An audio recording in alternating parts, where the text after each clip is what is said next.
अंजलि एक छोटे से गांव की लड़की है, लेकिन एक छोटे से गांव की होकर भी वो मेहनत करके इंजीनियर बन गई। अंजलि को पढ़ाई के बाद अच्छी नौकरी मिल गई। अंजलि ने अपने पिता के गांव में 5 तक पढ़ाई की। वहां के स्कूल में पढ़ने के बाद पिता और उनके भाइयों में ज़मीन को लेकर विवाद हो गया, जिसके कारण अंजलि और उसके परिवार को गांव छोड़ना पड़ा। पिता एक छोटे शहर में आ गए, मेहनत मजदूरी कर बेटी को पढ़ाया। आज अंजलि एक अच्छी नौकरी करके अच्छे पैसे कमा रही है। बचपन की कुछ बातें होती हैं जो हमें जीवन भर याद रहती हैं। कई बातें होती हैं जिन्हें सोचकर फिर से हमारा मन खुश हो जाता है। अंजलि की भी एक ऐसी ही याद है। अंजलि गांव में रहती थी, तब उनके स्कूल के बाहर एक बूढ़ी अम्मा बेर की टोकरी लेकर बैठती थीं और वो 1 रुपये में नमक मिर्च लगाकर बहुत सारे बेर दे दिया करती थीं। उन बेरों का खट्टा मीठा स्वाद आज भी अंजलि को याद आता है।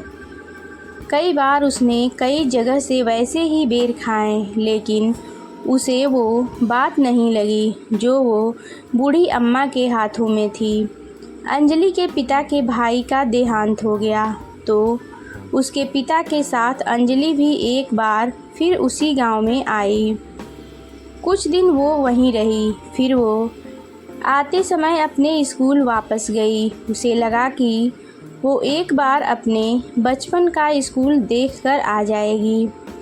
वो स्कूल गई और उसे आश्चर्य हुआ कि वो बूढ़ी अम्मा आज भी वहीं बैठी बेर की टोकरी लिए पहले से ज़्यादा बूढ़ी हो गई, सुनाई भी कम देता है। अंजलि उन्हें देखकर बहुत खुश हुई। वो उनके पास जाकर बोलती है, अम्मा बेर दो। अम्मा बेर देती हैं। बेर अब 1 रुपये की जगह 5 के हो गए थे। अंजलि ने उन्हें 500 का नोट दिया। अम्मा लड़खड़ाती जुबान में बोली, बेटी इतने में तो मेरी 20 टोकरी आ जाएगी। अंजलि अम्मा के पास बैठ गई। कहा, अम्मा रख लो, इतने साल आपके बेर की बहुत याद आई। बूढ़ी अम्मा बोली, बेटी 20 साल से मैं यहाँ बैठती हूँ।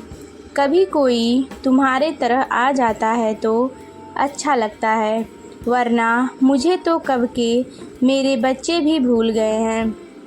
पता नहीं अब कहाँ हैं। मैं भी इन बच्चों को देखती हूँ तो मुझे अच्छा लगता है। बेर तो बहाना है। जब छोटे छोटे बच्चे इन जैसे मुझे अम्मा बोलते हैं तो कलेजे को ठंडक मिलती है। अम्मा बोलते बोलते रोने लगी। अंजलि को भी रोना आ गया था। अंजलि बोलती है, अम्मा अब तुम्हारी यह बच्ची तुम्हारा ख्याल रखेगी। अंजलि ने अपने गांव के रिश्तेदार से बोलकर अम्मा के रहने का इंतज़ाम करवा दिया।